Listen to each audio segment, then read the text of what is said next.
ফ্রিজে তো কিছুই নাই রে মা, খালি বরফ দিয়ে ভরে রয়েছে। কি রান্না করবো? একটা মাছ আছে না, কই মাছ। কই মাছের শুকনোটা নামাই, ওই লগে মাছ ভাজবো। আর ভাজির লগে মাছ না হইলে ভাল লাগে না, আমরা তো বাঙালি, মাছে ভাতে বাঙালি। এই যে দেখেন কই মাছ অনেক আগে কুটে রাখছি। এই যে আচ্ছা রাখো। সিলা শেষ? এই যে কাইটা লইতেছে কুচে, একদম কষি সেটি রাইখে দিলে ঘরে শক্ত হয়ে যায়। দুম দুলেডি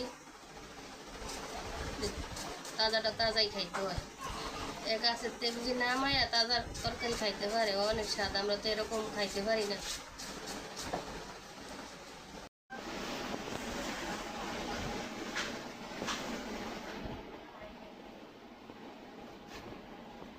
এগুলো কি আলু?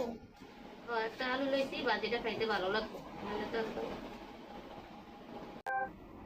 রান্না শুরু করে দিলাম।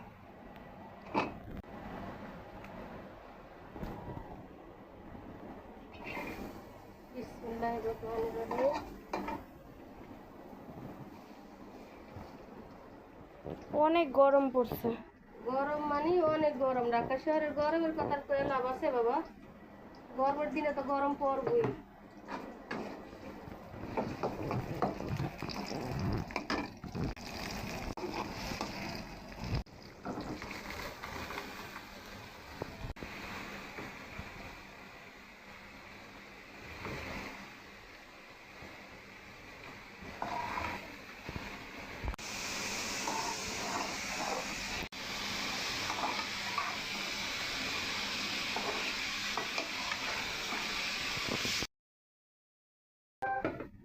কিসের সামনে রান্না?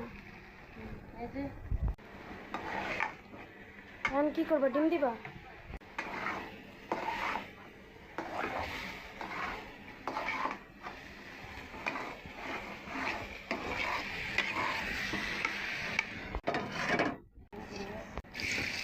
এখন কি বাগার দিবা?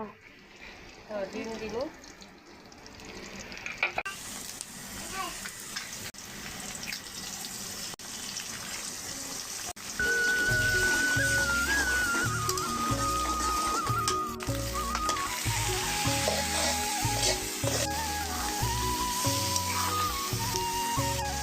হয়ে গেছে ভাজি আম্মু?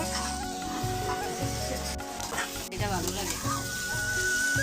এই যে কই মাছ। এই যে কই মাছ, মাছে ভাতে বাঙালি আমরা, মাছ না হইলে চলেই না। ফ্রিজে আসি, এখন নামাইলে খুব সুন্দর করে লবণ ধরিয়ে ধুয়ে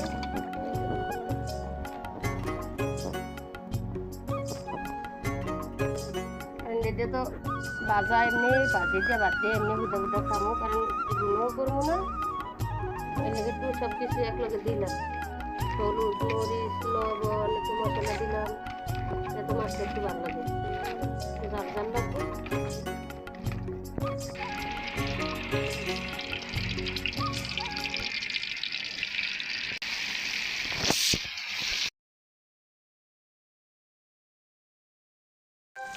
ভাজা হয়ে গেছে?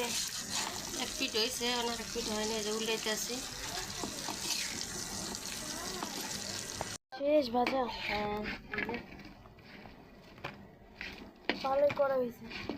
আচ্ছা, তো ভাজি দিয়ে এগুলো দিয়ে খাইবো, তাহলে তো কত করা করতে হইব। এই যে মাছটা অনেক সুন্দর ভাজা হয়েছে।